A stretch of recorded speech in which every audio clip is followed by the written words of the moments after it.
Charles शोब्राज हे नाव तुम्ही याआधी ऐकलं असेल। त्यांच्या जीवनावर अनेक चित्रपट तसेच माहितीपट बनवले गेले। नेपाळच्या सर्वोच्च न्यायालयाने नुकतेच चार्ल्स शोब्राज यांच्या सुटकेचे आदेश दिले। तो कोण होता? तो तुरुंगात का होता? चार्ल्स शोब्राज यांना बिकिनी किलर किंवा द सर्पंट असं टोपणनाव का दिलं गेलं? तो अजूनही सजवलेला सिरियल किलर म्हणून का ओळखला जातो? या प्रश्नांची उत्तरं जाणून घेऊया। चार्ल्स शोब्राज हा फ्रेंच नागरिक असून तो 2003 पासून नेपाळच्या तुरुंगात होता। त्याला जगभरातील अनेक खुनांसाठी दोषी ठरवण्यात आले होते। 1970 आणि 1980च्या दशकात आशियातील हिप्पी ट्रेलवर तपासकर्त्यांचा असा विश्वास आहे की शोब्राजने 20 पेक्षा जास्त पाश्चिमात्य प्रवासी मारले होते। चार्ल्स शोब्राज यांचा जन्म 6 एप्रिल 1944 रोजी व्हिएतनाम मधील फ्रेंच प्रशासित सायगॉन इथे झाला। त्यांच्या जन्माचे नाव होते चंद भवानी गुरुमुख शोब्राज। त्यांचे वडील भारतीय उद्योगपती होते। त्यांची आई व्हिएतनामी होती, तर त्याला त्याच्या वडिलांनी सोडून दिले आणि त्याच्या आईने फ्रेंच माणसाशी पुनर्विवाह केला। तिच्या आईच्या पुनर्विवाहानंतर शोब्राज फ्रान्सला गेला। चार्ल्सने आपले नवीन कुटुंब कधीही स्वीकारलं नाही आणि वडिलांच्या त्याग केल्याबद्दल त्याला खूप राग आला।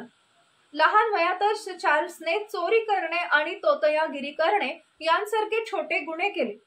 तरुणपणापासून तो वारंवार पोलिसांच्या ताब्यात ये-जा करत होता। 1963 मध्ये शोब्राजला पहिल्यांदा पॅरिसमध्ये तुरुंगात टाकण्यात आलं। त्याच्यावर घरफोडीचा आरोप होता। त्याच वर्षी त्याच्यावर ग्रीस, तुर्की, इराण आणि पाकिस्तान, अफगाणिस्तान सारख्या अनेक देशांमध्ये विविध गुन्हे केल्याचा आरोप आहे। सन 1975 मध्ये चार्ल्स शोब्राज त्यांच्या कॅनेडियन पत्नी आणि एका भारतीय सहकार्यासह थायलंडमधील बँकॉक इथं आले। शोब्राज थायलंडमध्ये मौल्यवान दगडांचा व्यापारी म्हणून काम करू लागला। तो पर्यटकांसोबत वेळ घालवू लागला। तो त्याच्या सुंदर दिसण्याने आणि फ्रेंचच्या लज्जतदारपणाने लोकांना मोहित करायचा। तो पर्यटकांमध्ये खूप प्रसिद्ध होता। थायलंडमध्ये एके दिवशी पट्टायाच्या समुद्र किनाऱ्यावर एका महिलेचा मृतदेह आढळून आल्याने दहशत माजली। नुसती बिकिनी घातलेल्या महिलेच्या मृतदेहाची दुरावस्था झाली होती। लवकरच शहरभर महिलांचे अनेक मृतदेह वाहू लागले। त्या सर्वांना एकतर मारहाण करण्यात आली, गळा दाबून किंवा जाळण्यात आले। प्रत्येक मृतदेह फक्त बिकिनी घातलेल्या महिलेचा होता। या सर्व हत्येमागे चार्ल्स शोब्राज थायलंड पोलिसांच्या रडारखाली आला। शोब्राजने त्याच्या पीडितांचे पासपोर्ट आणि ओळख वापरली। थायलंडमध्ये त्यावेळी बिकिनी किलर खूप प्रसिद्ध होते।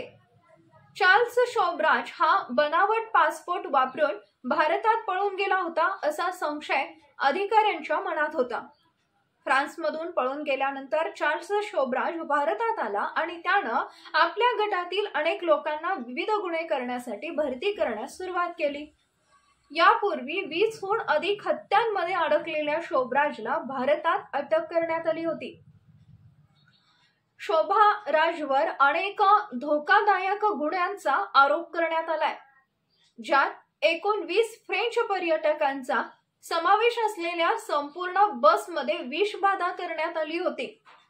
शोब्राजच्या शम्सबद्दल आणि त्यानं त्यांना विषारी गोळ्या कशा पाजल्या याबद्दल अनेक विद्यार्थ्यांनी पोलिसांकडे तक्रार केली।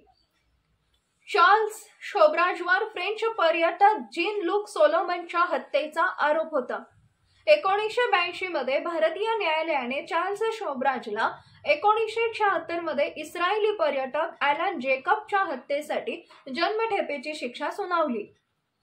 1980 मध्ये थायलंड सरकारने चार्ल्स शोब्राजच्या प्रत्यार्पणाची मागणी केली।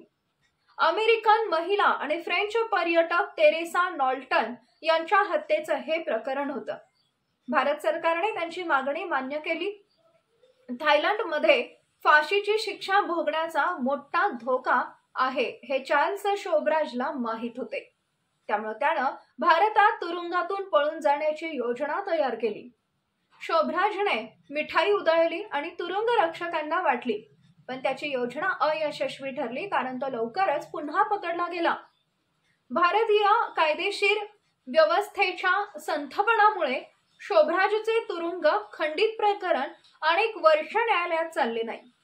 परिणामी थायलंड सरकारने शोभराजच्या प्रत्यार्पणात रस गमावला। तुरुंगातून पळून जाण्याच्या क्षमतेमुळे चार्ल्स शोभराज यांना द सर्पंट हे टोपण नाव मिळाले। 1997 मध्ये तो भारतीय तुरुंगातून बाहेर पडला। तोपर्यंत चार्ल्स शोभराज द सर्पंटवर 10 देशांमध्ये 15हून अधिक हत्यांचा आरोप होता। 2003 मध्ये नेपाळला परत येण्यापूर्वी चार्ल्स शोभराज फ्रान्सला रवाना झाले आणि तिथं शांतपणे वास्तव्य केलं। चार्ल्स शोभराज 2004 साली नेपाळला परतला। त्याने बनावट ओळखीखाली शाल निर्यात आणि व्यापार कंपनी स्थापन केली।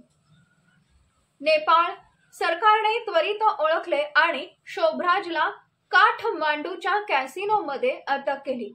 त्याच्यावर 1975 साली 2 पर्यटकांच्या हत्येचा आरोप होता। द सर्पंट या त्यांच्या इतिहासामुळे शोभराजला नेपाळमधील उच्च सुरक्षा तुरुंगात ठेवण्यात आले होते। नेपाळच्या न्यायालयाने ऑगस्ट 2024 मध्ये शोभराजला जन्मठेपेची शिक्षा देखील सुनावली। याबद्दल तुम्हाला काय वाटतं कमेंट मध्ये नक्कीच सांगा। तेव्हा पुन्हा भेटू पुढील भागात। तोपर्यंत धन्यवाद।